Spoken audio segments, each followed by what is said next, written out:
Saat itu saya masih ingat banget sampai sekarang. Pada waktu saya tidur tuh ada tikus gitu ya, yang merambat di dada saya sehingga rasa anyepnya kaki tikus tuh ya, dinginnya kaki tikus itu masih kerasa sampai sekarang. Wah. Itu saya mau berangkat ke Jakarta, dia mau berangkat ke Jogja gitu kan. Terus gimana gitu kan? Ya udah gini aja Gus. Saya titipin baju, sepatu, jas lain sebagainya di Warteg. Nah, Apa tuh Bang? Warteg Jatinegara. Oh. Iya, begitu saya turun dari kereta, saya langsung ke warteg tersebut, makan, mandi. Apa sih yang mendorong Abang untuk mau menjadi calon ketua umum Ikastara Bang?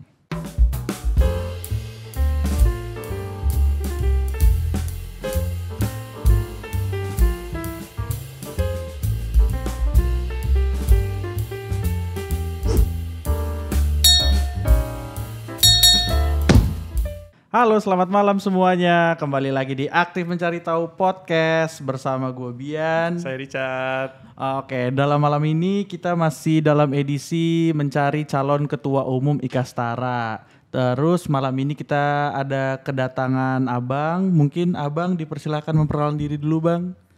Halo teman-teman, nama saya Agus Trianto, saya TN 5.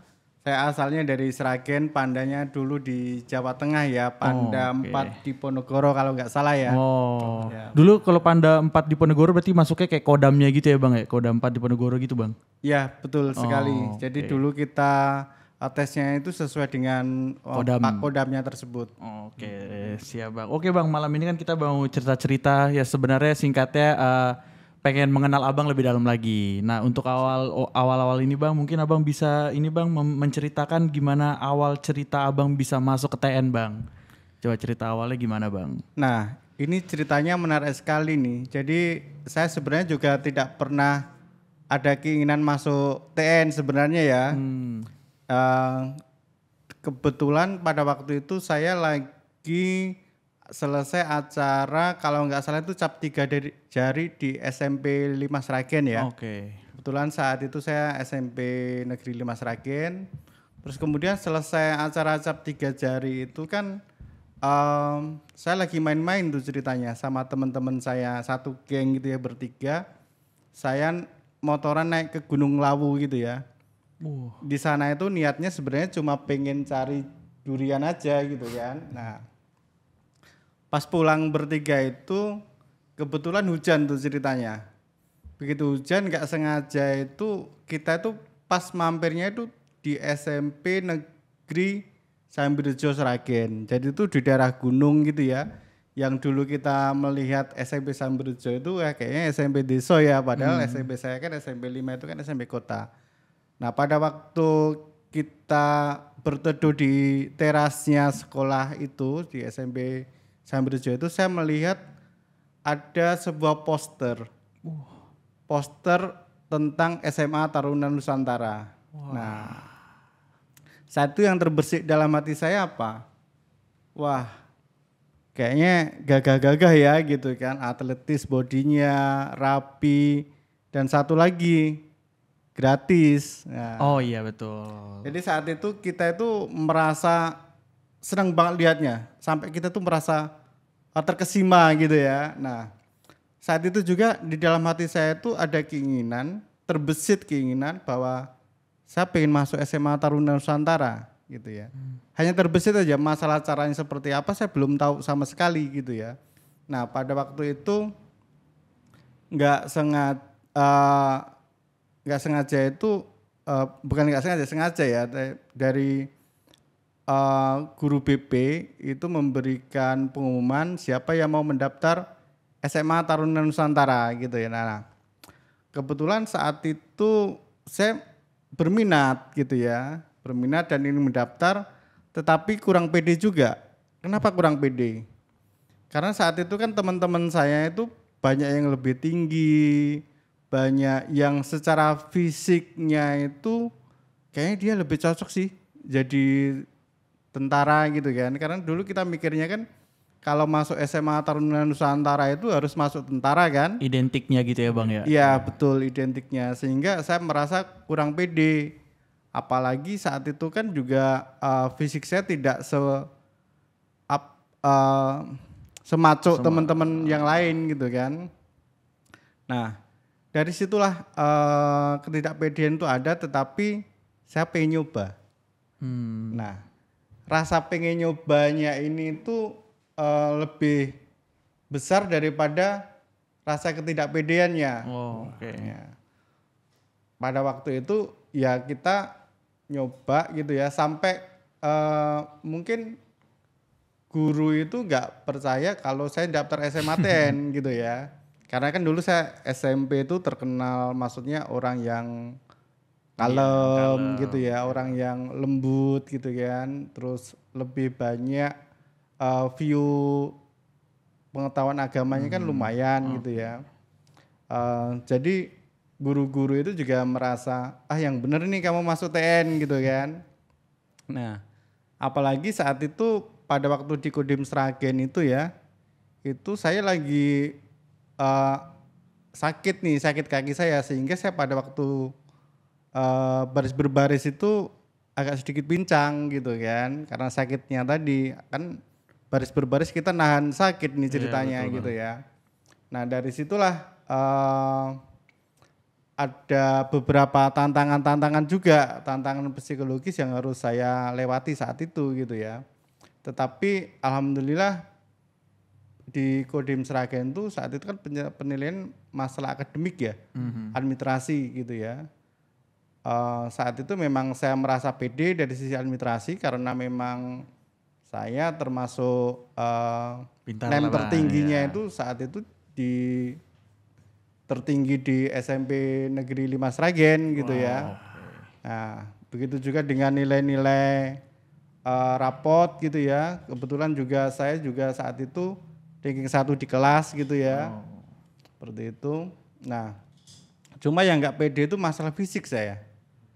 Jujur aja, karena ya memang kita terbiasa mengolah fisik sebagaimana teman-teman yang lain, tetapi saat itu saya berniat kalau memang ini rezeki saya, maka saya harus mengusahakannya sekuat tenaga. Nah, saat itu saya itu latihan lari itu kira-kira jam 12 siang. Pada waktu panasnya terik matahari itu saya tiap hari itu lari. Lari keliling lapangan gitu ya. Ini alhamdulillah hasilnya karena kita terbiasa lari di tengah terik matahari, di tengah kehausan dan sebagainya. Kalau nggak salah itu pada waktu tes di Panda Semarang tuh lari saya itu lumayan paling cepat juga gitu ya. Nah saat itu yang di depan saya itu seingat saya itu ada namanya dari kota Semarang, tapi dia tinggi, langkahnya panjang-panjang gitu ya, sehingga saya tidak bisa mengejar dia gitu ya. Tapi si ini kebetulan nggak lolos gitu ke tingkat pusat ya, Pantokhir. Gitu. Bang. Sorry Bang, tapi berarti dari awal Abang tes itu orang tua langsung mengiyakan. Abang kayak ya udah silakan tes TN gitu langsung ini Bang. Iya. Jadi pada dasarnya kan orang tua saya ini juga memberikan kesempatan kepada saya untuk menggapai apa yang saya mau gitu ya. Iya betul. Karena memang orang tua saya itu tidak ada dari sisi militernya juga nggak ada. Karena memang gitu ya Bang ya. Iya, jadi basic orang tua saya itu kan lama dagang beras gitu ya, kemudian jualan di warung gitu ya. Terus jualan apa aja gitu, kadang-kadang juga di sawah, tergantung saat itu musimnya apa, yang kira-kira happening saat itu apa, ya sudah itu yang dilakukan gitu ya. Masalah bagaimananya ke depan ya tergantungannya sendiri. Makanya saat itu saya berpikir kalau saya pengen maju maka saya harus menggapai apa-apa yang ada di dalam pikiran saya gitu. Oke, terus berarti tadi habis apa tadi bang tes di Semarang fisik tes apa berarti jasmani ya bang ya? Ya, habis tes Nah habis itu jasmani. abang berarti langsung berangkat ke kemana Pantohir tadi? Abang kalau zamannya abang berarti Pantohir di mana bang? Pantohirnya di Magelang. Oh langsung di Magelang. Di Iya. Magelang tesnya apa aja itu bang? Di Magelang kalau nggak salah saat itu interview ya, wawancara ya. Nah, ada yang menarik juga gitu ya. Jadi pada waktu pemanggilan di Magelang itu kan dulu pakai surat kodim gitu ya. Oh oke. Kita dikirimi surat ke rumah kita gitu ya. Nah, saat itu memang di detik-detik terakhir ya kalau nggak salah H-1 tuh baru kita terima gitu ya. Nah, Mepet ya bang ya? iya saat itu ya.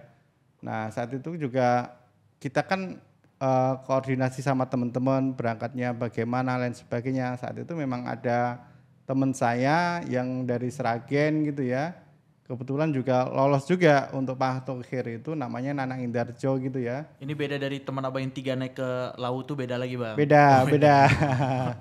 Kalau yang 3 tadi memang partner in crime ya. Jadi kalau kita lagi apa nih escape gitu ya, lagi gabut itu bertiga. Tapi kalau yang teman saya Nanang Indarjo itu kebetulan lulus juga masuk SMATN. Nah kebetulan beliau ini ketua OSIS gitu ya. Gitu. Oke bang. Nah disitulah pas berkenalan dengan sama Nanang Indarjo itu saya ikut Nanang Indarjo untuk Pantohirnya karena kan saya saat itu memang orang tua saya tidak punya mobil gitu ya, sedangkan waktunya itu kan harus besok pagi kalau nggak salah sampai di Magelang gitu ya. Jadi ya sudah saya ikut aja gitu kan. Terus akhirnya menuju ke lulusan TN-nya gimana tuh bang? Habis itu diterima begitu? Nah pada waktu lulus di TN ini juga alhamdulillah Lulus masuk TN-nya nih bang? Masuk ke TN, diterima di Taruna Nusantara. Kehidupan abang di TN-nya maksudnya setelah gimana bang? Gitu ya. Nah pada waktu di TN itu ya pertama kali saya melihat terkesan sekali karena kita dari budaya yang berbeda gitu ya dengan logat yang berbeda. Saya merasa wah ini menarik, ini unik gitu ya. Saya masih ingat pertama kali saya ke Geraha 18 gitu ya. Itu saya melihat teman saya itu namanya Muhammad Hani Sarif ya. Dia orang Arab dan masih ingat banget itu dia ngomong 1, 2, 3 sampai 10 itu pakai bahasa Arab dan dilakukan gitu kan. Nah saat itu saya merasa ketawa banget gitu ya, ketawa seneng gitu ya. Terus kemudian ada teman-teman yang dari Mojokerto, dari Jawa Timur itu dengan logatnya yang khas gitu ya. Saat itu saya ingat itu Ahmad Yusuf Afandi gitu ya.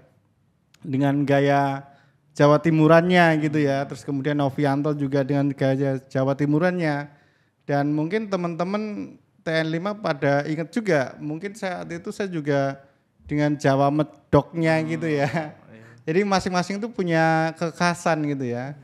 Apalagi kita nggak terbiasa dengan bahasa Indonesia gitu ya. Terus kemudian harus memakai bahasa Indonesia. Dan kalau kita memakai bahasa Jawa itu kan kita dimarahin saat itu, kita dihukum gitu ya. Oh ya dulu nggak boleh bang? Nggak boleh pakai bahasa daerah, nggak boleh gitu ya. Apalagi kalau ada senior yang sensi langsung dihukum kita gitu kan. Nah disitulah kita merasa seneng gitu ya. Oh ternyata bener toh ini Indonesia gitu ya. Saya pertama kali juga itu saya ketemu namanya Ferry Hotmatwa Utagaul gitu ya. Itu ngomongnya kan masih medok banget Batak ya. Kemarau teh kemarau gitu kan. Ya. Itu dulu sempat jadi semacam apa nih? Candaan antara teman-teman gitu ya. Nah, termasuk saya juga sering dibercandain teman-teman juga karena gaya saya medok gitu ya. Tapi itu ya fine lah. Bahkan ya, canda-candaan seperti itu yang menyatukan kita. Betul.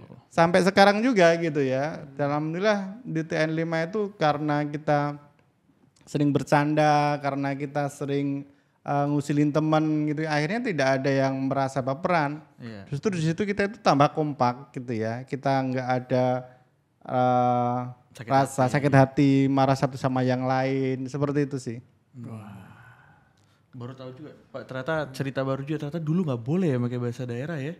Kayak kalau kata, ya maksudnya kalau udah kita banyak. kayak udah santai gitu loh maksudnya kan. Kalau angkatan saya kayaknya kan, oh ya kalau nggak tahu, saya sama Richard 21, jadi agak jauh nih sama Bang Agus nih, jauh nih beda angkatannya kan. Nah, oke. Terus Bang untuk setelah lulus apa nih sekarang Bang? Jadi lulus terus habis itu sampai sekarang kesibukannya apa Bang? Tapi sebelum situ Bi, mungkin cerita dulu Bang dari habis lulus TN itu gimana tuh perjalanannya habis lulus TN tuh Bang? Oke. Yap. Nah, dulu ini kan pada waktu di Taruna Nusantara kan kita sering mendengarkan ceramahnya Pak Sojo ya. Jadi suatu ceramah yang mungkin isinya sama tetapi diulang-ulang selama 3 tahun. Apa tuh Bang? Kalian adalah calon-calon pemimpin bangsa gitu ya. Kalian akan bekerja sama dengan komponen bangsa yang lain untuk membangun bangsa Indonesia gitu ya. Kalian adalah future leader gitu ya. Itu selalu diulang-ulang aja. Nah, disitulah saya merasa bahwa yang tertanam yang diulang-ulang itu menanam di dalam diri kita. Akibatnya apa? Akibatnya setiap pribadi anak TN saat itu merasa dirinya adalah pemimpin gitu ya. Dia sama dengan yang lain juga dan dia mampu untuk berkompetisi dengan yang lain juga gitu ya. Nah, karena jadi PD kita sebagai anak TN itu naik pride-nya gitu ya. Nah, itu juga mendoktrin kepada kita saat itu kalau misalnya kita tidak masuk ke Akabri gitu ya, maka kita masuknya itu kalau bisa di universitas-universitas favorit seperti ITB, UI, UGM, ITS gitu ya, UNAIR gitu ya. Dan jurusannya memang saat itu yang ada di dalam pikiran itu kalau enggak teknik mesin, teknik kimia, teknik sipil, teknik elektro gitu ya, yang kira-kira favorit lah gitu ya. Nah, mungkin karena environmentnya saat itu kita dituntut untuk menguasai iptek ya. Jadi kadang-kadang kalau kita ada yang kuliah di hukum gitu ya, kok kayaknya beda gitu dengan masanya saat itu gitu ya. Nah, tetapi setelah kita menyadari dunia semakin berkembang lain sebagainya, oh ternyata kita juga perlu orang hukum, ternyata kita juga perlu orang pertanian, ternyata kita juga perlu ada ikastara yang di bidang-bidang lain, mungkin di bidang sastra, di bidang politik lain sebagainya seperti itu. Nah, tetapi karena tingginya cita-cita saat itu, saya saat itu pertama itu pengen mengambil teknik elektro ITB. PD nih saya gitu kan. Karena apa? Ya teman-teman pada kesana kan, jadi ada rasa challenge. Aku harus bisa masuk teknik elektro ITB gitu ya. Saya mendaftar, pilihan pertama itu teknik elektro ITB. Pilihan kedua itu teknik sipil UGM.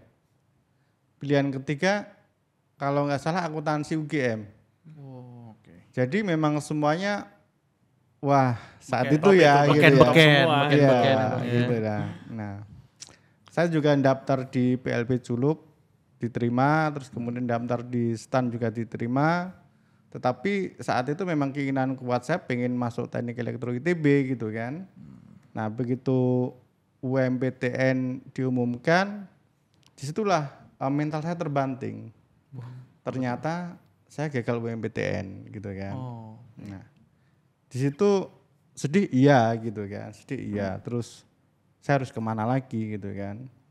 Pilihannya mau lanjutin ke STAN atau lanjutin ke PLP Curug jadi operator radio kalau nggak salah ya saat itu ya. Tapi saya berpikir bahwa saya tuh ada penasarannya loh gitu kan. Kalau belum masuk teknik elektro itu kayaknya belum puas.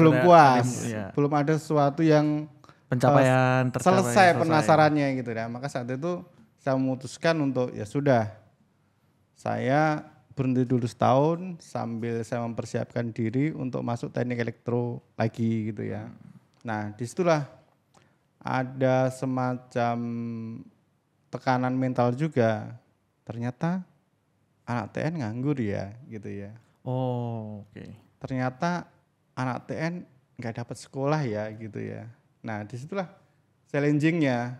Jadi dari tetangga atau teman dan sebagainya itu eh, godanya itu berat gitu ya. Godanya berat, ada juga yang mencibir tentu ada gitu ya. Tapi disitulah saya bisa memaknai ya pada titik tersebut semua kebanggaan tentang TN itu hilang semua. Jadi kita pada titik nol lagi bahwa kita itu bukan siapa-siapa gitu ya.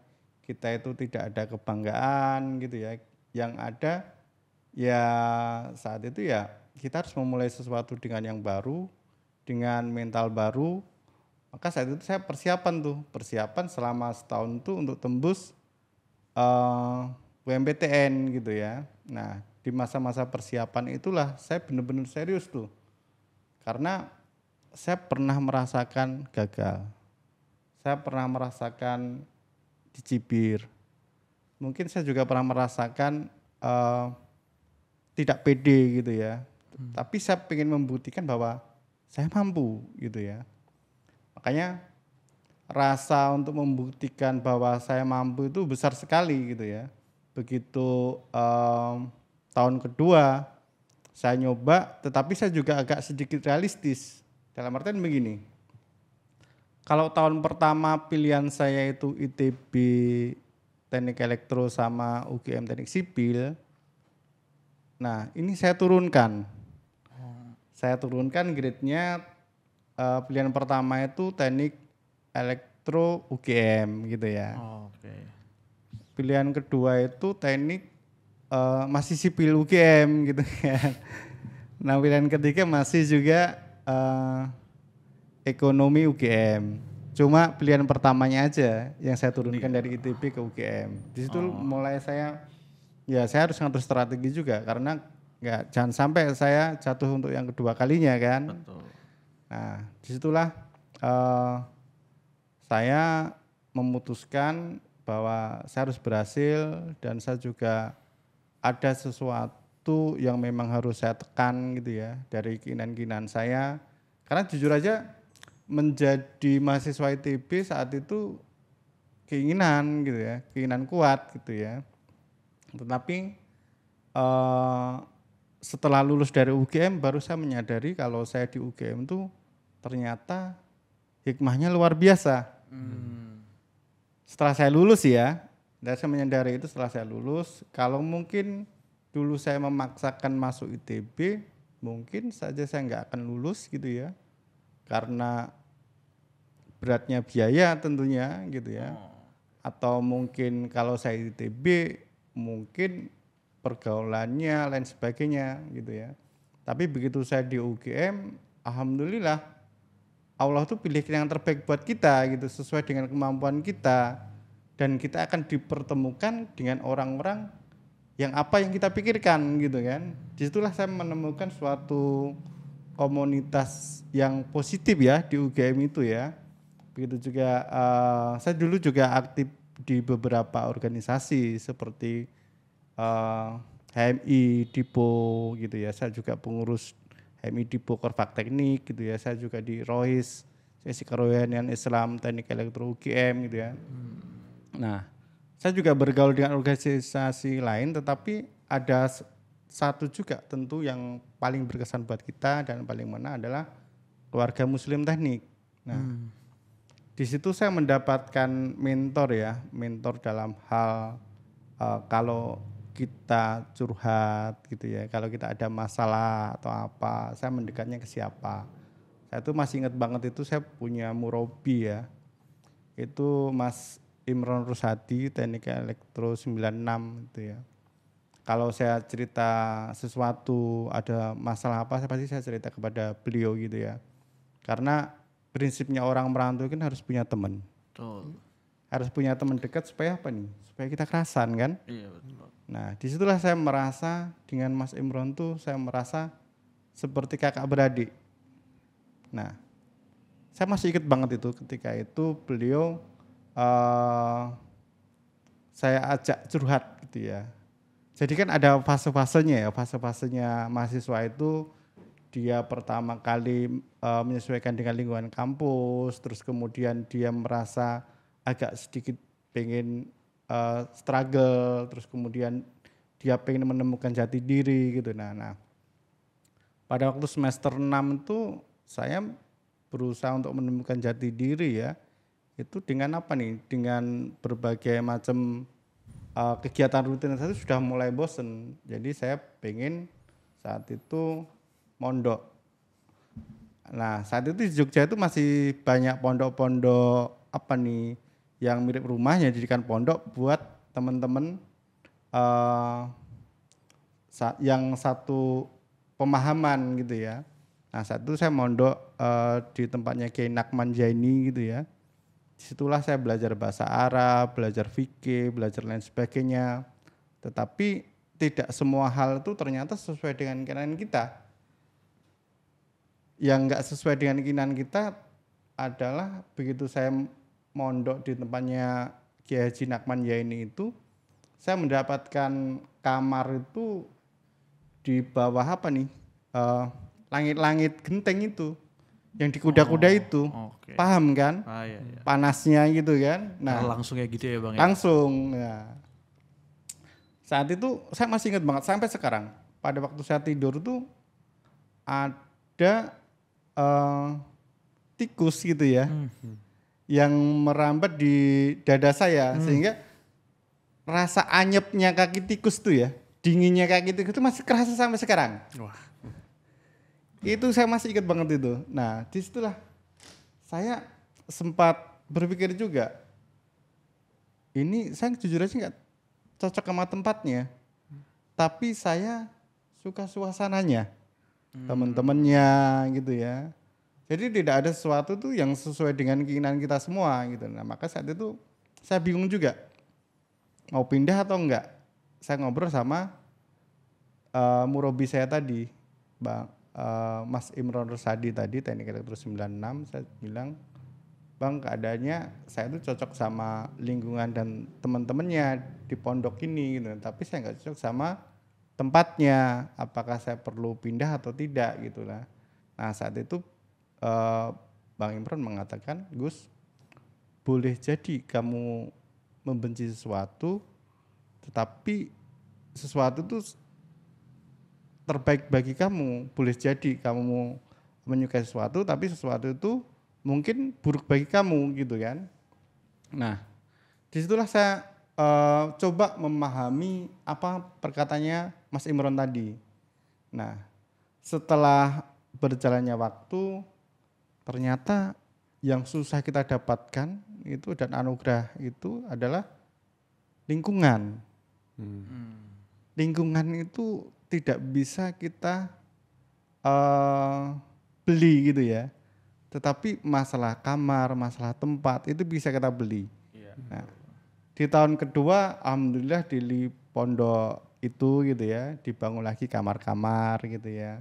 Alhamdulillah dari situ saya mulai berpindah kamar dari yang di bawah kuda-kuda berpindah ke kamar biasa. Disitulah mulai saya merasakan kenyamanan gitu ya. Jadi nyaman secara fisiknya juga nyaman secara lingkungan dan hatinya. Oke, nah tadi kan udah cerita banyak nih Bang, dari masuk TN, terus lulus TN. Nah, kalau saat ini nih kita penasaran nih kesibukan Abang tuh seperti apa sih Bang sehariannya. Namun sebelum itu juga boleh cerita nih transisi menuju ke kesibukan Abang sekarang nih gitu. Dari lulus kuliah berarti ya, dari lulus kuliah, histori kerjaan gimana? Ya. Dulu pada waktu kita lulus kuliah gitu ya, tentunya kita sebagaimana mahasiswa pada umumnya kita ngelamar pekerjaan gitu ya. Saat itu memang pengennya saya itu kerja di perusahaan migas gitu ya, karena saat itu memang favorit kan perusahaan-perusahaan migas gitu ya. Saya daftar perusahaan migas dan sebagainya. Nah, tetapi pada waktu itu saya terima di perusahaan, anak perusahaannya Samsung atau apa gitu ya, di bidang elektronika di Jababeka kalau nggak salah ya. Saya masih ingat banget saat itu ditawari gaji 800.000. Oh zaman itu udah gede tapi ya bang ya. Ya, tahun Oke. 2004 itu. Kalau gedenya aku nggak tahu ya. Oke mungkin ya bang. Tapi pada waktu saya pulang ke rumah ke Sragen, saya cerita sama kakak saya gimana pendapatnya kalau aku kerja di Jakarta dengan gaji 800.000 gitu ya. Terus dia bilang, kamu dengan 800.000 dapat apa untuk makan, untuk kos dan sebagainya. Terus akhirnya tidak saya terima gitu ya. Itu keadaan nggak ada saudara tuh di Jakarta ya bang ya? Nggak ada Oh gitu jadi ya. benar sendiri ya bang ya? Ya, terus ya sudah saya cari opportunity lain gitu kan. Nah, mungkin karena saya menolak rezeki saya yang pertama itu, ternyata Allah kasih ujian. Kasih ujian itu saya mencari pekerjaan itu sampai 6 bulan ya. 6 bulan tuh belum nemu kerja di mana gitu kan. Nah, padahal saat itu kan kalau kita sudah lulus itu kan kita pengennya benar-benar mandiri ya. Kita sudah tidak mau merepotkan orang tua dengan uang bekal hidup dan sebagainya. Ya saat itu ya memang saya kerja part time menjadi guru privat di Neutron gitu ya. Seperti itu yang saya lakukan. Sorry bang, berarti tapi pas abang nggak dapat belum mendapatkan pekerjaan itu abang di Sragen. Di Jogja. Oh di Jogja, Di sorry. Jogja. Oh di Jogja. Iya. Oh, oke. Jadi pantang pulang sebelum berhasil kan ceritanya kan begitu nih. Oh oke. Nah, pas di Jogja itu saya bertahan hidup dengan itu ngajar privat kayak gitu. Nah, pada titik tertentu ya saya merasa aduh, kapan nih Allah memberikan kita pekerjaan gitu kan. Sempat hopeless juga. Di tengah ujung-ujungnya hopeless itu saya berdoa ya sampai saya nangis gitu ya. Ya Allah, mudah-mudahan Engkau berikan saya pekerjaan yang terbaik buat saya gitu ya. Nah, di tengah-tengah doa yang paling ikhlas gitu ya, ternyata Allah mengabulkan doa kita. Nah, ceritanya saat itu saya pulang ke Sragen gitu ya. Saya pulang ke Sragen jam 4 sore itu saya lagi ada di Sragen, di kota Sragen, bukan di kampung saya, lagi dari suatu keperluan di Sragen. Nah, saat itu saya belum punya HP nih. Di rumah Sragen juga nggak punya HP. Ternyata perusahaan Jakarta itu, suatu perusahaan konstruksi BUMN, nelpon saya di kos saya di Jogja gitu kan. Nah, karena saya nggak ada di Jogja, saya dicari-cari kan nggak ketemu nih. Padahal besoknya itu mau interview terakhir gitu ya sama direksi gitu. Nah, nggak sengajanya itu jam 4 sore itu saya telepon HRD-nya perusahaan tersebut. Jam 4 sore. Oh abang yang nelpon? Nelpon Oke. saya. Saya nelpon tuh hanya iseng aja sebenarnya. Pas nelpon itu teman-teman HRD itu pada mau pulang. Nah, pas mau pulang itu dia, ini Agus gitu ya. Kamu kemana aja Gus? Saya cari-cari kok nggak ada gitu, nggak ketemu gitu ya. Nah, saya masih inget banget itu yang nelpon saya itu gitu ya. Nah, Gus, besok interview nih sama direktur gitu kan, sama direksi gitu. Nggak bisa kayak kamu datang gitu kan. Nah, saya bingung juga. Saya tuh nggak siap apa-apa, hanya ada suatu keperluan ke Sragen hampir stasiun, di mana besok harus sudah nyampe Jakarta gitu kan. Mepet lagi. Mepet lagi gitu ya. Nah, saat itu kereta ekonomi terakhir itu kereta Bengawan Solo ya, itu jam 5 sore. Wah, kayak nama lagu. Lagu Bengawan. udah cukup. Oke lanjut bang. Kereta Bengawan namanya itu. Nah, itu jam 5 sore sehingga saya mutusin kalau saya balik ke rumah Gak sempat. nggak sempet. Makanya saya langsung beli kereta. Saya berpikir saya nggak bawa baju nih gitu kan, bawa pakaian. Itu keadaannya abang lagi di mana? Di stasiun lagi di begitu? Bang? stasiun. Di tengah-tengah lagi di stasiun gitu aja bang? Iya lagi di stasiun aja. Oke. Yang penting saya tuh pikirnya saya harus sampai Jakarta. Tuh Masalah baju lain sebagainya nantilah. pikir sampai Jakarta. Nah kemudian saya masih ingat banget tuh saya nelpon teman kuliah saya di teknik elektro namanya Dedi gitu ya. Ded, aku mau interview nih besok di Jakarta. Bisa nggak aku pinjem sepatu gitu ya, aku pinjem seragam gitu. Terus dia bilang, Gus, malam ini aku juga mau cari-cari kerjaan job fair di UGM gitu kan. Oke. Aku juga akan berangkat ke UGM. Jadi saya mau berangkat ke Jakarta, dia mau berangkat ke Jogja gitu kan. Terus gimana gitu kan? Ya udah gini aja Gus. Saya titipin baju, sepatu, jas lain sebagainya di Warteg. Nah, Apa itu bang? Warteg Jatinegara. Oh, Iya, begitu saya turun dari kereta, saya langsung ke warteg tersebut, makan, mandi dan sebagainya gitu ya. wah, berjasa berarti warteg itu bang. Iya, sangat berjasa itu, sekali saat berjasa itu. banget tuh warteg. Siap. Nah, pas sudah ganti baju dan sebagainya, saya berangkat tuh interview terakhir ya dengan direksi. Nah, saat itu alhamdulillah diterima kita. Nah, itu seneng banget itu. Akhirnya saya diterima di perusahaan BUMN gitu kan. Rasanya bangga gitu ya. Nah, begitu diterima itu kan kita punya waktu 3 bulan untuk OJT ya kalau dulu namanya manajemen training gitu ya. Nah, itu saya ditempatkan di Pekanbaru. Di Pekanbaru saya harus bangun mall saat itu ya. Nah, disitulah saya kerja dari jam 7 pagi sampai jam 11 malam. Waduh. Ya, liburnya itu hanya hari Minggu aja, hari Sabtu itu setengah hari. Nah, di situ saya merasa berat ya. Saya tanya senior saya gitu ya, sudah tua-tua gitu ya. Dia bilang dia liburnya itu 3 bulan selama 2 minggu dan pindah-pindah kota-kota terus gitu kan.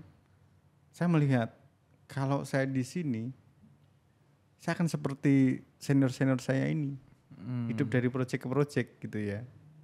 Makanya saat itu saya merasa kok sepertinya masa depan saya nggak di sini. Karena bagi saya keluarga adalah segalanya. Kita kerja itu buat keluarga, bukan keluarga dikorbankan untuk pekerjaan. Itu prinsip saya gitu ya. Nah, kemudian disitulah saya resign dari perusahaan konstruksi. Berapa lama itu bang? Dari itu kerja sampai ke resign itu berapa lama bang? 1,5 tahun. Oke. 1,5 tahun. Nah, ceritanya seperti itu. Nah, kemudian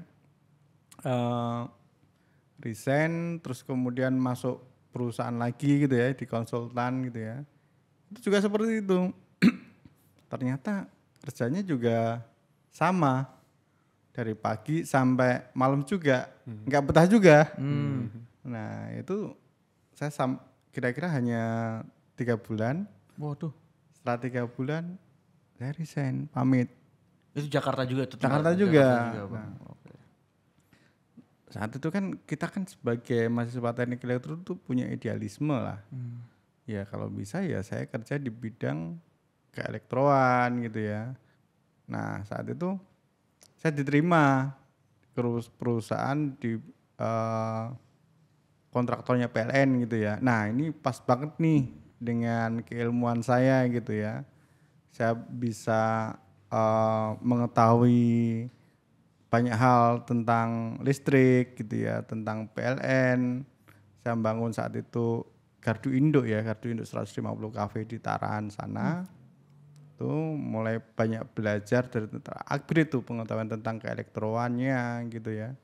Tetapi masih di project-project hidupnya. Ya. Saya juga berpikir kalau lingkungan project itu kok saya merasa nggak cocok ya. Kemudian saya baru pindah-pindah terus. Jadi saya tuh rata-rata dulu itu tiap tahun tuh pindah perusahaan. Loncat-loncat gitu ya? Loncat-loncat, Terus iya. ya bang ya?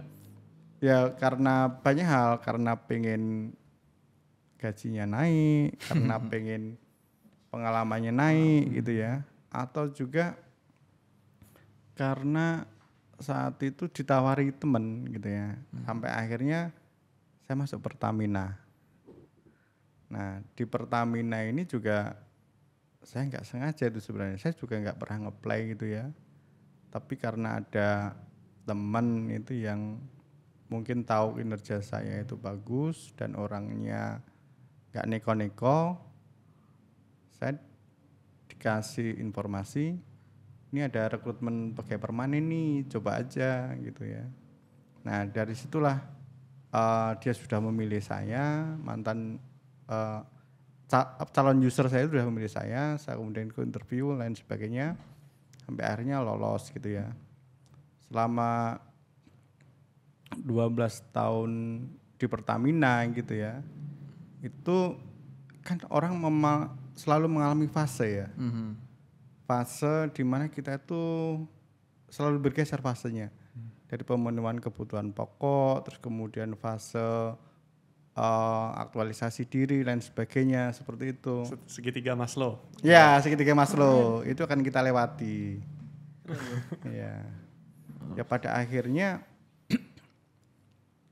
kita ini pasti bosan terhadap sesuatu nih, jenuh. Jadi saya merasa di dunia migas itu dari ujung sampai ujung itu sudah tidak menarik bagi saya. Makanya saya saat itu memutuskan untuk ikut kuliah lagi. Tapi kalau soal teknik saya sudah merasa capek gitu ya, pengen sesuatu yang lain, yaitu Sesuatu apa? yang baru ya Bang ya. Ya, sesuatu yang baru yaitu bisnis. Saya sekolah di MMUGM melanjutkannya. Tapi ya pertama kali ada tantangannya juga gitu ya, karena saat itu kan saya kasih beasiswa sama Pertamina. Oh, oke. Ya, syaratnya kalau teknik harus ngambil teknik. Wah, padahal mau ngambilnya MM. Iya, kalau saya ngambil teknik lagi, teknik pertambangan, saya nggak minat gitu ya. Makanya saat itu saya punya strategi nih gitu kan. Supaya saya diterima application-nya, saya kompor-komporin tuh bos saya. Saya deketin gitu ya, saya ceritain tentang mimpi-mimpi saya, tentang bakat saya gitu ya, tentang passion saya. Alhamdulillah karena bos saya itu deket, dia mengatakan ini saya tanda tangani tetapi saya kasih note gitu ya. Note saya setuju tapi keputusan terakhir ada di HRD gitu ya. Oke. Tapi ya bos saya yang lain juga gitu ya. Ternyata note-nya itu diambil sama dia. Diambil gitu ya. Oke. Jadi nggak ada catatan apa sehingga RD setuju gitu kan. Loh. Aku juga ketawa itu ceritanya. Oh gitu ya Pak ya? Iya. Ya alhamdulillah Bapak dukung saya gitu. Akhirnya disetujui saya ngambil kuliah MMUGM gitu. Nah setelah berjalannya waktu Tahun berapa itu Bang? Berarti ngambil MMUGM itu Bang? 2016. Oh, oke. Umur 38 tahun lah, fase-fase mau mencari jati diri fase kedua gitu ya. Mau puber kedua nih ceritanya. Nah, disitulah setelah di MMUGM saya merasa bahwa kita mendapatkan ilmu yang holistik ya tentang bisnis gitu ya. Ada keuangannya, ada HRD-nya, ada marketingnya, operationnya. Disitulah saya merasa kalau ini tuh diaplikasikan dalam suatu bisnis, ini akan bagus banget. Saya pengen perusahaan yang sesuai dengan keinginan saya gitu kan. Idealisme saya seperti apa gitu ya. Nah, tapi saat itu belum kebayang nih. Belum kebayang mau bisnis apa gitu kan. Tapi terbersih keinginan sudah. Nah, kita itu akan dipertemukan dengan apa yang kita pikirkan. Wah, Lu pikirin apa ketemu gue, Cot? banyak. Oh, jadi ketemu gue ya. Oke, nice. Nanti panjang Bang. ceritanya, Oh, satu iya. episode. Oke, silakan lanjut Bang. Nah, setelah itu kita di TN5 itu kan sering kumpul-kumpul. Namanya kumpulnya Sinergi Pirian 5. Jadi kita tiap tahun tuh kumpul bareng-bareng TN5. Rata-rata yang hadir tuh 80 90 orang Banyak, gitu ya. Bang. Banyak tiap tahun. itu tradisi rutin dari tahun 2012 gitu ya. 2013 itu kita kumpul-kumpul nih, sempat tercetus, yuk kita bikin perusahaan bareng-bareng yuk. Tahun 2013 tuh mungkin umur-umur kita berapa ya? 30-an tahun lah, 33 kali Oh, ya. sekarang kurangnya 10 Bang. Oh Kan iya ini ya. 2023. Dihitung. Iya. Jadinya berapa? Lu udah nyuruh nih tadi. 34 ya. Oh, Nah, 34, oke. ini fase-fase ya mulai pengen explore Explore lah lagi, gitu ya. Bang. Iya. Nah, saat itu pengen punya perusahaan sendiri TN5 gitu ya. Tetapi kesampaiannya di 2018. Jadi saya sudah memang mungkin dipersiapkan sama takdir kali ya. Sudah ngambil MMUGM, terus kemudian ada nggak sengaja itu ada tawaran suatu pekerjaan gitu ya, suatu pekerjaan untuk install radar gitu kan. Saya masih ingat banget itu awalnya memang sekedar coba-coba gitu ya, karena saya masih di Pertamina gitu ya. Tetapi ini ada pekerjaan yang sudah kita mulai gitu ya. Nah, begitu kita sudah mulai kan kita harus tanggung jawab karena kita terikat kontrak kan. Kita harus tanggung jawab di situ. Ya kita harus memberikan karya terbaik kan. Betul. Disitulah memberikan karya terbaik itu sangat berkesan sekali buat saya. Nah, begitu ada teman yang bilang, namanya Ferry Hutagaul saat itu, Gus, kita harus memberikan yang terbaik. Alat kita harus bisa dipasang, alat kita harus bisa operasional gitu ya. Makanya rasa untuk memberikan yang terbaik itu masih terngiang-ngiang terus. Sehingga saya tuh melakukan sesuatu yang mungkin tidak mungkin dilakukan oleh mitra lain. Saya datang ke suatu kapal gitu ya, saya ukur-ukur dan sebagainya, sehingga saya belanja masalah di lapangan nih, belanja masalah di lapangan dengan menginterview komandan kapalnya gitu ya, terus kebutuhan dia apa seperti apa sehingga kita bisa melayani dengan baik. Nah, disitulah akhirnya kita bisa memasang radar itu dengan baik, memuaskan yang punya kapal gitu ya. Tetapi di mana-mana selalu ada dinamika ya, dinamikanya pasti ada tantangan ya, ada tantangan. Tapi alhamdulillah dengan kita banyaknya teman-teman itu, banyak senior-senior juga, akhirnya banyak yang membantu. Jadi kalau kita itu banyak teman itu banyak bantuan juga sebenarnya gitu ya. Nah, disitulah mulai pertama kali kita coba-coba gitu ya. Setelah tahun kedua dan sebagainya, bisnis kita mulai berkembang gitu kan. Ada saatnya memutuskan kita harus serius bisnis nih. Karena sales kita sudah besar menurut ukuran kita gitu ya. Disitulah kita harus memutuskan apakah saya masih di Pertamina Atau keluar gitu ya. Itu memang keputusan sulit ya, karena itu menyangkut keluarga kita gitu ya, anak-anak kita, masa depan anak-anak kita dan masa depan kita juga. Nah, itu memang sesuatu yang sulit memutuskan sebelum tanda tangan. Tapi saya masih ingat banget bahwa yang paling penting dari seorang laki-laki adalah keberanian. Keberanian untuk memutuskan gitu ya. Makanya saat itu saya bismillah, saya harus bakar kapal gitu ya. Saya tidak boleh menengok ke belakang, saya tanda tangan itu.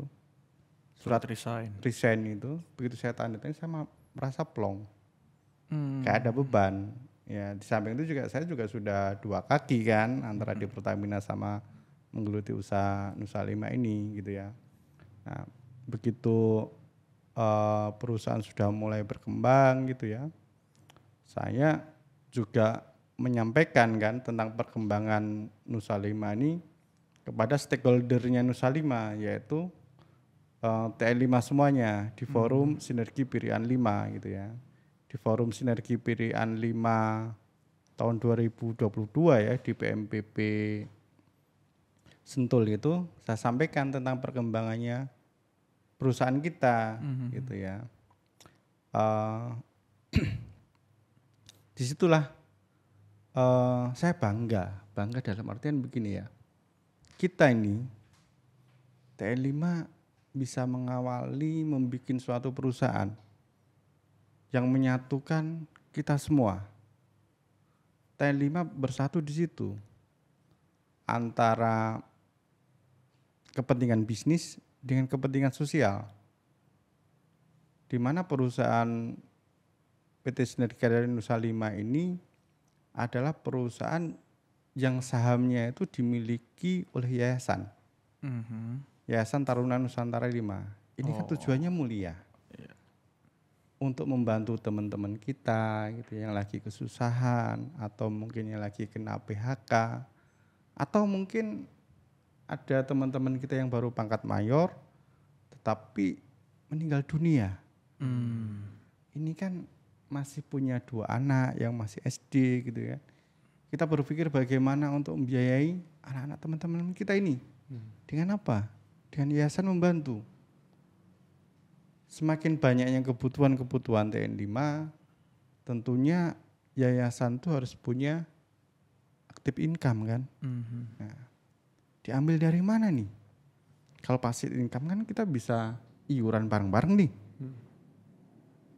Tapi itu juga bukan solusi gitu ya. Makanya harus punya aktif income berupa perusahaan. Kan boleh yayasan punya perusahaan gitu kan. Makanya kita mendirikan perusahaan itu. Jadi tujuannya didirikannya PT Sinergi Karya Nusa 5 itu adalah mulia. Betul. Untuk membantu teman-teman gitu ya. Stakeholdernya adalah Pertamina.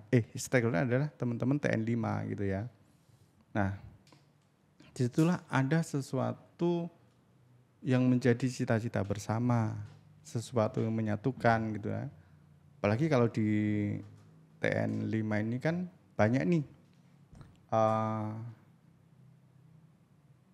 background-backgroundnya gitu. Ada yang dari politisi, ada yang dari birokrat, ada yang pengusaha, ada yang banker, lain sebagainya.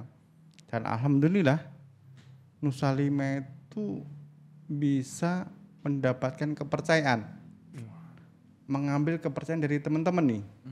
Karena dalam bisnis itu yang paling utama adalah kepercayaan. Kepercayaan, betul bang.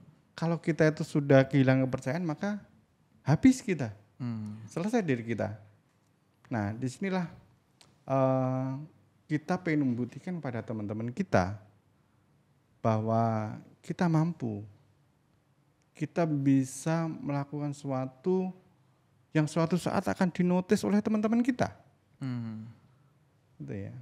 Alhamdulillah juga karena ada kepercayaan itu, teman-teman kalau ada pekerjaan, butuh pekerjaan atau ada apa-apa selalu datang ke Nusa 5. Karena kalau dengan Nusa 5 ini mereka merasa nyaman, mereka merasa percaya gitu ya.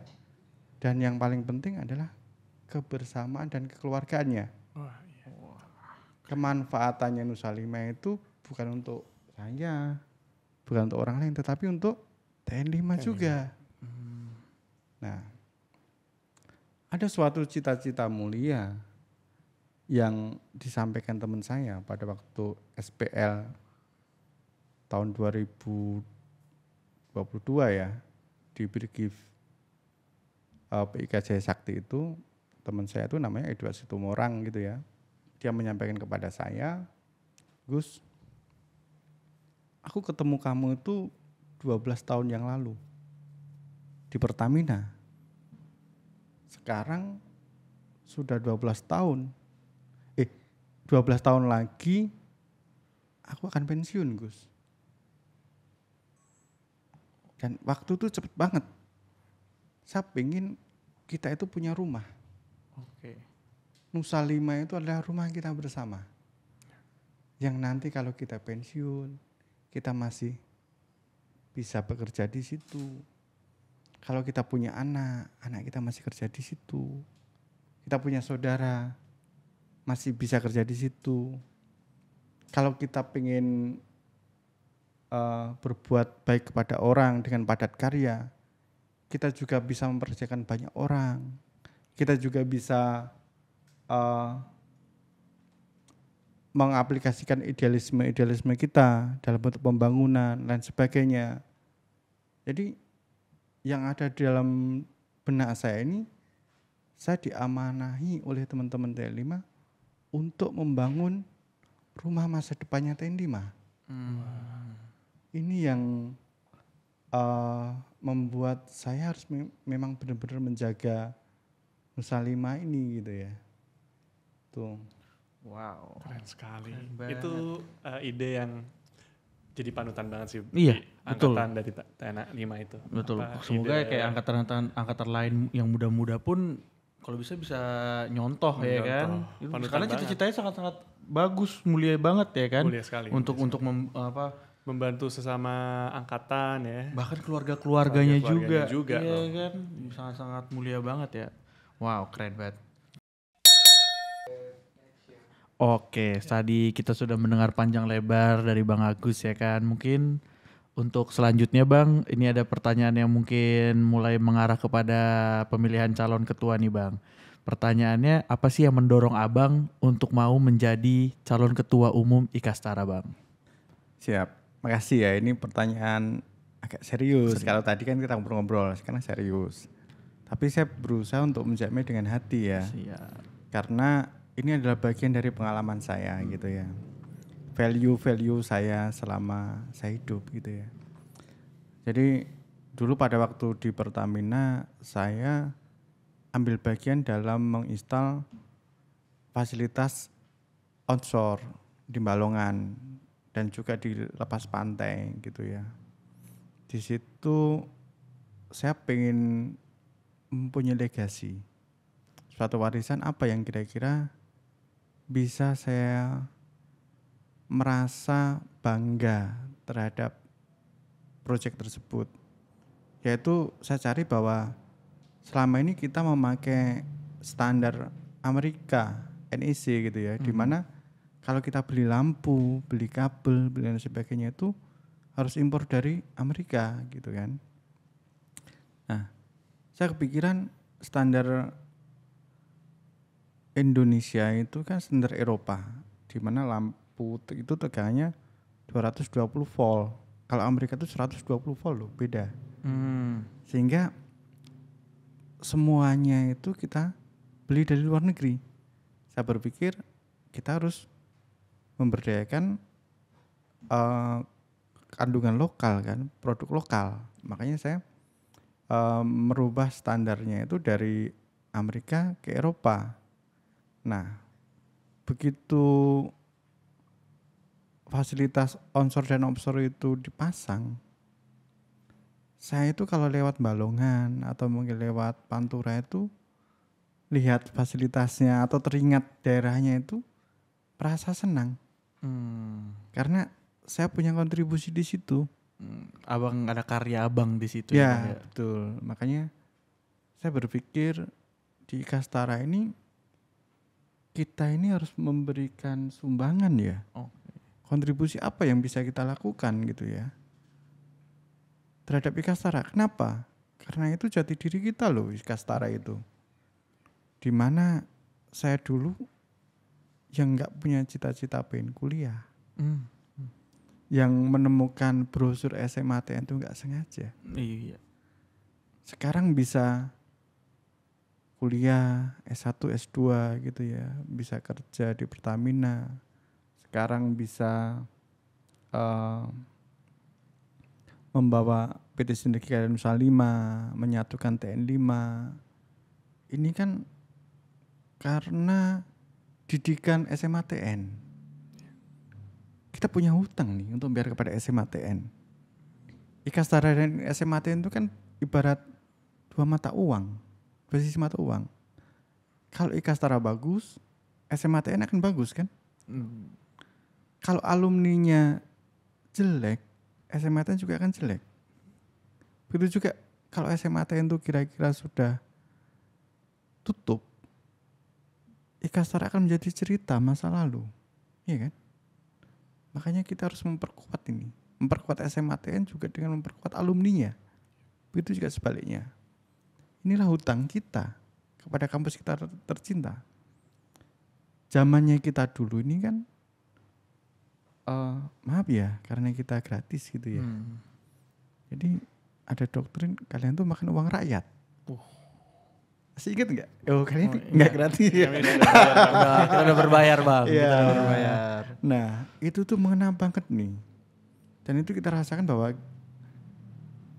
makan kita, baju kita, kasur kita, itu semua dari uang rakyat. Nah, terus bagaimana kita memberikan Timbal balik gitu ya, membayar hutang kita itu, ya kita harus berbuat sesuatu kepada Ikastara. Itu, jadi kita harus memberikan kontribusi positif semampu kita. Tetapi di samping itu juga saya sudah menjalankan sesuatu di TN5 ya, menjaga kekompakan, terus kemudian proaktif menginisiasi kegiatan sinergi Pirian 5, terus kemudian juga menyatukan teman-teman TN5 dalam hal kolaborasi ya, kolaborasi bisnis. Ini kan sesuatu value yang memang sudah saya lakukan, dan kalau bisa saya scale up nih semangatnya kepada apa? Kepada Ikastara yang lebih besar lagi gitu kan. Itu salah satu tujuan saya gitu ya. Kalau misalnya Ikastara itu bisa stabil, bisa bagus gitu ya, kita akan merasa, oh aku punya kontribusi nih terhadap Ikastara gitu. Bahkan mungkin kalau bisa Ikastara pun memberikan impact kepada masyarakat juga, masyarakat umum juga kan bang. Siap, Nice banget. Oke ya, kita lanjut ya. Misi kita itu ada, kalau kita singkat itu 4 CAP. Apa itu 4 CAP? 4 CAP itu singkatan dari K pertama itu kepedulian, K kedua itu adalah kekeluargaan, K ketiga itu kolaborasi, K keempat adalah kemandirian, dan ujungnya kita harus promosi. Kepedulian itu apa sih gitu ya? Kita ini Ikastara ini kan organisasi sosial. Jadi sifatnya organisasi sosial itu harus jemput bola. Kita harus mendekat kepada Ikastara. Kita kalau dekat fisik, sering ngopi-ngopi, sering ngumpul gitu ya, kenal muka minimal gitu ya, pernah ngobrol bareng, maka akan dekat hati kan. Nah, kalau kita sudah dekat hati, maka kita akan bisa menggerakkan. Makanya program saya di kepedulian itu salah satunya adalah Ikastara Kandani. Apa itu bang? Nah, Ikastara Kandani itu singkatan dari Ikastara melayani, Kandani itu singkatan dari kumpul alumni, mendengar dan melayani. Oke. Jadi saya pengen nih kehadiran kita sebagai Ikastara ataupun ketua umum Ikastara itu bisa dirasakan oleh setiap angkatan. Dari muda sampai tua gitu ya bang ya. Oke. Apalagi kita kan punya generasi yang sangat luas ya, dari TN1 sampai TN10. Saya pengen kita itu mendekat baik secara online atau secara fisik. Ada waktu secara reguler kita itu masuk grup-grup WA-nya tiap angkatan atau grup lainnya tiap angkatan gitu kan. Samping itu juga kita perlu juga ke cabang-cabang gitu ya. Kita say hello gitu ya, kita berkenalan, mendengarkan. Yang penting kita diskusi aja. Serba-serbi Ikastara lah gitu ya. Apa yang kita obrolin ya nanti ngalir aja. Pasti ada diskusi mengalir tentang kebutuhan, tentang situasi angkatannya, lain sebagainya. Nah, dari situlah kita bisa memetakan apa sih sebenarnya kebutuhan Ikastara ini masing-masing angkatan gitu ya. Dengan program Kandani ini sebagai ibaratnya itu mata dan telinga kita. Kalau kita punya mata dan telinga yang dekat, itu kita akan enak membuat program ke depan gitu ya. Nah, ini salah satu hal yang penting juga untuk menyentuh teman-teman Ikastara. Ikastara boleh saja mercusuar keluar gitu ya dengan teman-teman gitu ya, mungkin dengan memberikan sekolah dan sebagainya, tetapi ke dalamnya Ikastara harus peduli dong. Jangan sampai kita terlalu aktif di luar, Di dalam dilupakan. nah itu teman-teman kita sendiri. Kan banyak loh adik-adik kita ini yang mungkin 3 kali daftar akmil gagal, stres, frustasi, ya kan? Menjauh dari lingkungan, menjauh dari teman-teman gitu ya. Mereka-mereka ini kan harus kita pasti perhatian lebih kan? Betul. Ada juga yang mungkin pas kuliah orang tuanya meninggal, kesulitan biaya hidup dan sebagainya. Seberapapun adanya kesulitan tuh kalau bisa dengan Lentera Ikastara itu kita membantu semampu kita. Minimal perhatian. Teman-teman tuh juga mungkin nggak minta banyak kok. Tapi minimal kehadiran dan perhatian udah seneng kok. Itu. Terus begitu juga kalau misalnya nih kita ini di angkatan-angkatan awal gitu ya. Masalahnya kan tidak hanya di angkatan muda yang gagal sekolah, punya dinamika orang tua meninggal. Yang di angkatan kita pun yang tua-tua juga ada juga yang sudah berkeluarga, mungkin punya anak 4, 5, kena PHK karena COVID kemarin. Yang kadang-kadang butuh bantuan kita loh untuk kebutuhan sehari-hari. Ini siapa yang bantu? Kalau enggak teman-temannya, kita Ikastara. Nah, kita harus menyentuh teman-teman kita sendiri. Ini emang kepedulian. Kalau kita sudah membantu, peduli, menyentuh itu akan timbul rasa memiliki, rasa bangga, kekeluargaan kita sebagai Ikastara gitu ya. Terus kemudian dalam visi saya kedua adalah kekeluargaan. Nah, ini penting sekali ya kalau kita itu perlu memiliki semacam base camp. Di mana Ikastara itu kalau mau ketemu Ikastara itu di mana tempatnya? Oh, bukan di sana gitu kan. Itu kan nggak pasti, kadang berubah-ubah. Tapi kita butuh kepastian. Kalau kamu datang ke sini itu ketemu loh Ikastara. Ketemu senior, ketemu junior. Kita akan buat base camp Ikastara. Kebetulan kita TN5 itu sudah merintis tentang kopi 2000. Di situ memang awalnya untuk base campnya TN5 yang keluar dari luar kota mau ketemu TN5 ada di situ. TN5 mau ketemu ngobrol-ngobrol temennya ada di situ.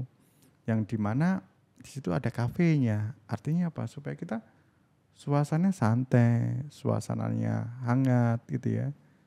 Karena networking, komunikasi itu bisa terjadi lancar kalau suasananya santai, informal gitu ya. Bisa ngobrol sepuasnya, sampai pagi pun juga oke, kita bebas gitu ya. Kayak dibatasi, jam 10 kafe buka nih, gitu. Kafe tutup nih gitu kan, nggak ada yang ngusir gitu ya. Lebih nyaman lah, kita sudah ada itu. Dan kalau teman-teman Ikastara mampir gitu kita lebih seneng. Apalagi kalau ini dikembangkan untuk Ikastara, nggak cuma sekedar TN5 atau mungkin yang deket-deket kafenya saja. Itu yang kita sudah punya gitu ya. Ini akan kita leverage gitu ya. Terus kemudian kita setelah ada fisiknya kan kita perlu bikin forumnya nih gitu ya. Kalau aktivis itu mungkin ada malam tertentu yang dia ketemu. Nah, kita itu juga perlu membuat nih suatu acara namanya jumpa. Jumat malam baku sapa gitu ya. Keren-keren nih. Jumat malam. Berarti kalau Jumat malam hari apa, Cat? Jumat malam itu Hari? sebelum Sabtu. Bener itu malam sebelum Sabtu, Pak. Oke, lanjut Bang. Nah, ini kan rata-rata teman-teman tuh kalau hari Jumat itu kan besoknya libur kan. Jadi ini waktu yang pas dari semua profesi itu kumpul, ngobrol-ngobrol lah gitu ya. Bisa lintas angkatan dan sebagainya. Yuk, jadi kalau kita Jumat malam tuh Kastara kumpul nih. Tepatnya di tentang kopi gitu ya, base camp kita, sekretariat kita gitu kan. Jadi yang ada di dalam benak teman-teman tuh malam Jumat kita punya acara jumpa nih gitu ya. Nah dari situ tuh harus mulai dirintis nih. Yang paling penting adalah kita meramaikan gitu ya dengan acara tersebut. Kemudian juga rohnya kekeluargaan ini kan bagaimana kita itu memberikan ruang komunikasi ya, ruang untuk bertemu dengan acara-acara santai gitu ya. Di samping ngopi-ngopi kita juga perlu sehat juga loh Ikastara gitu kan. Lagi kita kan dulu semapta ya gitu ya. Nah kita perlu menghidupkan lagi acara-acara IHC, Ikastara Happy Challenge gitu ya. Dimana kita itu masing-masing angkatan itu dipertandingkan untuk lari bareng pakai aplikasi gitu ya. Yang paling mungkin berkesan kita bagi TN5 adalah Piala Korsa. Dimana kita itu mencari teman-teman kita itu untuk lari. Yang biasanya kita nggak pernah ke rumahnya, kita tangkap tangan nih. Tangkap tangan untuk ngajak lari. Tentunya sebelum ngajak lari kan ada minum teh, kita tahu kabar, kita lain sebagainya. Jadi no one left behind gitu ya. Nah ini yang menggerakkan kita untuk menyambung silaturahmi. Itu acara luar biasa gitu ya. Dan mungkin acara-acara seperti jalan santai itu bisa kita lakukan kok. Entah itu nanti kita lakukan di misalnya batalion, bagi adik-adik kita yang jadi danyon. Yuk kita ngumpul deh di sini gitu kan. Kan bisa itu difasilitasi, ada tenda, ada rebusan. Gak apa-apa, yang penting jadi. Jadi kumpul, jadi ketemu gitu ya. Dengan jalan santai gitu ya. Ya mungkin dengan gimmick-gimmick hadiah apalah gitu kan. Gak masalah kan. Yang penting Kastara harus bisa memfasilitasi lintas angkatan untuk bertemu. Nah, kemudian juga acara keluargaan itu yang paling penting sebenarnya kan kita punya grup emak-emak kan. Nah, emak-emak Ikastara ini harus kita berdayakan lagi nih. Karena di situ banyak juga aktivis-aktivis parenting gitu ya. Nah, kakak-kakak kita yang punya passion di bidang parenting itu harus kita kasih saluran untuk menyalurkan ide-ide dan kontribusi positifnya tentunya dalam hal berkeluarga, dalam hal mendidik anak gitu ya. Karena itu kebutuhan semua orang. Kalau kita berkeluarga kita juga harus tahu bagaimana caranya merawat keluarga yang baik. Merawat anak-anak kita, karena anak kita adalah umur kedua kita gitu ya. Harus benar-benar kita jaga gitu ya. Itu beberapa kegiatan yang sifatnya menggugah keluargaan kita gitu ya.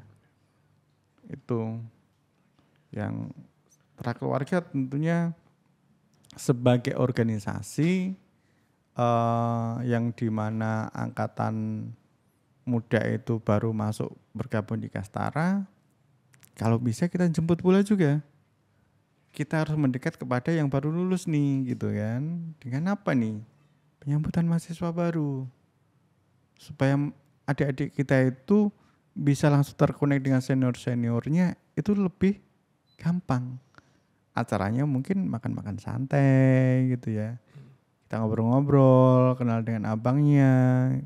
kita kenalkan dengan komunitas larinya, komunitas sepedanya, lain sebagainya gitu ya. Sesuai dengan minatan aja. Yang penting dia melebur dulu nih sama Ikastara gitu kan. Nah setelah melebur terus apa? Dibiarkan kan enggak. Kita harus melakukan suatu proses kaderisasi kan. Dia harus tahu Ikastara itu apa kegiatannya. Nilai-nilainya seperti apa gitu ya. Harus dilibatkan dalam hal kepanitiaan juga. Makanya kita perlu melakukan basic training Ikastara, tentang pengkaderan Ikastaranya gitu ya.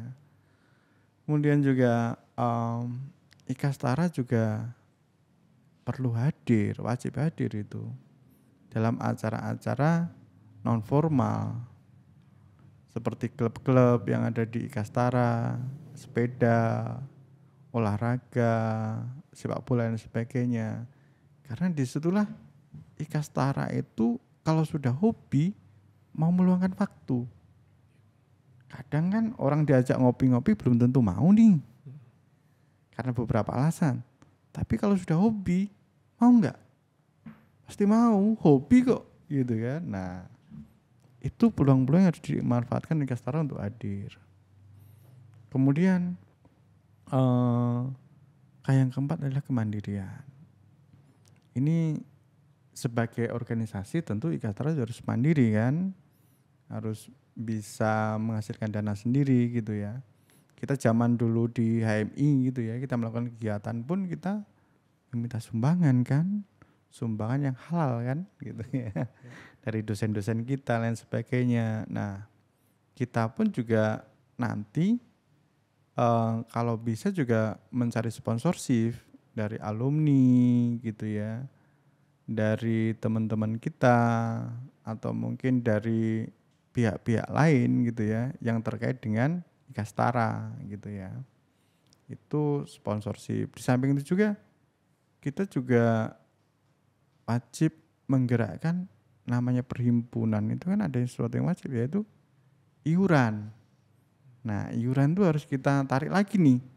Zaman saya jadi DP dulu, Ikastara itu iurannya ditarik rutin nih oleh DP-nya masing-masing angkatan. Nah, ini juga perlu kita jaga lagi supaya apa?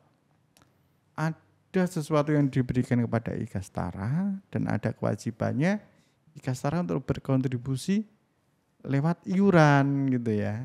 Itu penting. Di samping itu juga, nah saya itu kepikiran begini. Dari beberapa teman kan ada yang punya passion, oh dia jadi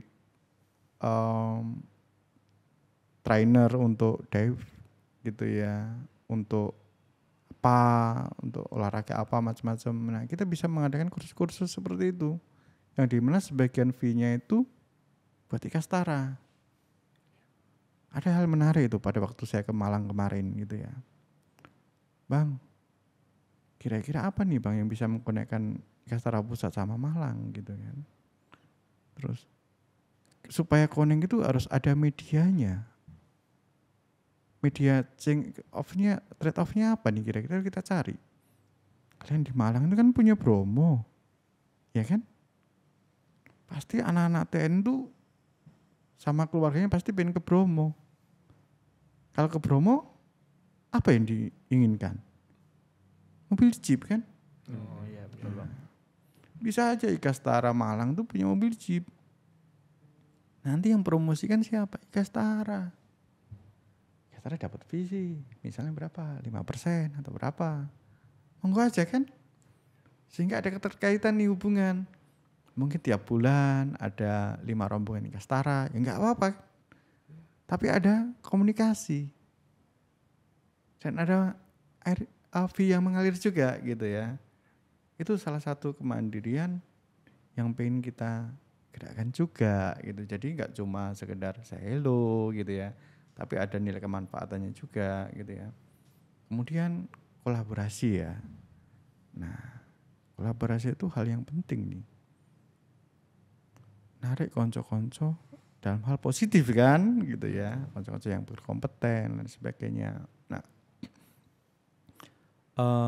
teman-teman kita ini sudah ada yang menduduki posisi tertentu ya. Dan keminatan teman-teman Inkastara ada sebagian juga yang misalnya ke politik gitu ya. Bisa saja kita memberikan sekolah politik buat adik-adik yang punya minat soal politik gitu ya. Dengan teman-teman yang jadi sekjen, kemudian jadi wakil ketua, itu tuh kita hadirkan memberikan semacam training kepada teman-teman gitu ya. Itu acaranya kita kemas dalam Inkastara Leadership Forum. Ya, tentunya sebelum acara ini diluncurkan kita sudah punya konsep. Kita sudah ngomong dengan teman-teman kita yang di politik. Terus kemudian juga dalam hal bisnis ya. Dalam hal bisnis itu saya ingin punya forum 20M. 20M itu apa? Suatu forum di mana kita itu pengen mengajak teman-teman yang punya bisnis, yang punya sales tertentu dan sudah beroperasi dalam waktu tertentu untuk kita berkolaborasi. Ini pun sudah kita lakukan nih di Nusa 5. Kalau kita ada pekerjaan IT, lain sebagainya, kita juga memberdayakan abang-abang kita yang bergerak di bidang IT. Ini sudah kita coba. Kalau kita ada pekerjaan di bidang kebutuhan barang dan jasa, kita juga selalu memakai jasa rekan-rekan kita sesama TN. Di sini kolaborasi bisnis sudah pernah kita lakukan dan akan kita kembangkan lagi nih. Itu. Terus kemudian promosi terakhir ya, itu yang paling penting sebenarnya. Karena tujuan prasasti kita ini kan memberikan karya terbaik bagi masyarakat bangsa dan negara. Nah, kita melakukan promosi dengan apa nih? Dengan memberikan seminar, dengan webinar yang menghadirkan tokoh-tokoh nasional dengan didampingi alumni. Ini pun sudah kita lakukan, kita rintis di Idea Center. Kita melakukan webinar pertahanan gitu ya dengan menghadirkan tokoh nasional yang didampingi oleh alumni-alumni TN gitu ya. Jadi program-program ini sudah kita lakukan semua gitu ya. Cuma akan kita scale up nih dari skalanya TN 5, skalanya Indias kepada Inkastara. Supaya jaringan lebih besar lagi gitu ya. Wah, ini banget ya programnya sangat-sangat Kalau skema proses tuh end to end. end to end. End to end. Mantap banget, end to end banget nih. Oke, tadi Bang Agus sudah share banyak banget, keren banget, sangat menginspirasi Bang. Siap. Nah mungkin sebelum penutup nih, mungkin Abang ada 1-2 patah kata yang mau dibagikan untuk kita Bang. Jujur aja ya, saya tuh melihat Richard Brian itu sangat bangga. Aktif mencari tahu. Ini nilai yang tertanam kan di TN gitu ya. Apalagi ini punya podcast gitu ya. Itu saya itu jujur aja itu merasa bangga. Rasa seneng gitu ya. Karena apa nih? Dengan adanya podcast ini kita bisa menginspirasi kan. Menyebarkan hal-hal positif kepada masyarakat. Amin. Itu yang saya lihat luar biasa. Dengan podcast ini kita bisa mengubah jutaan mindset loh. Iya. Amin Bang. Iya.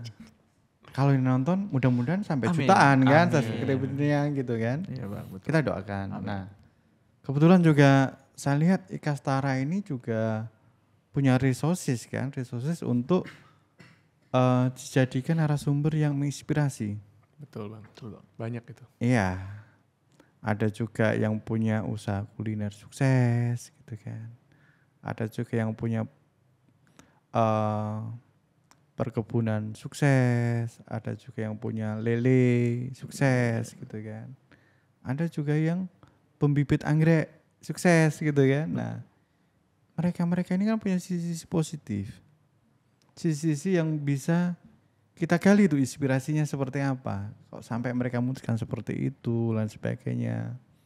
Kisah suksesnya gitu ya. kisah inspiratifnya itu harus kita gali tuh.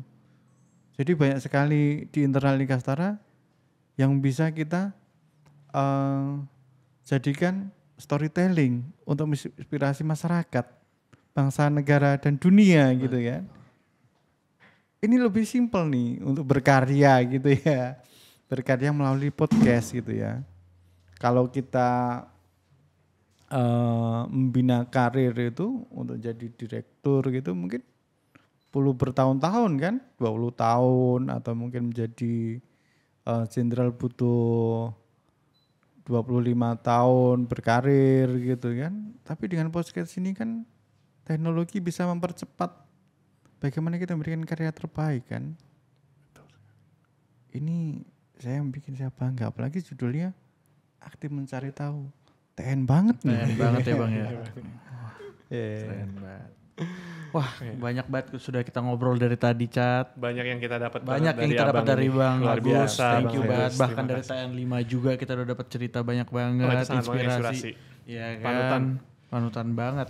Semoga bisa menjadi contoh juga bagi kita yang muda-muda, ya kan? Oh, pastinya. Oke, itu saja untuk saat ini. Terima kasih semuanya yang sudah mendengarkan dari awal sampai akhir. Semoga semua cerita-cerita tadi dapat menginspirasi kita semua. Kita lebih lagi mengenal Bang Agus. Semua juga nanti bisa bermanfaat bagi kita semua. Oh iya, untuk Abang, sorry Bang, Abang untuk nomor urut berapa Bang kalau untuk Caketum? Nomor urut 3. Tiga. 3. Tiga tuh. Jadi kalau yang mau memilih Bang Agus silakan vote nomor 3. Oke, itu saja untuk saat ini. Aktif Mencari Tahu undur diri. Gue Bian Saya Richard. dan Abang. Agus Trianto. Oke, kami undur diri dulu. Thank you semuanya. Terima kasih. Thank you. Terima kasih teman-teman.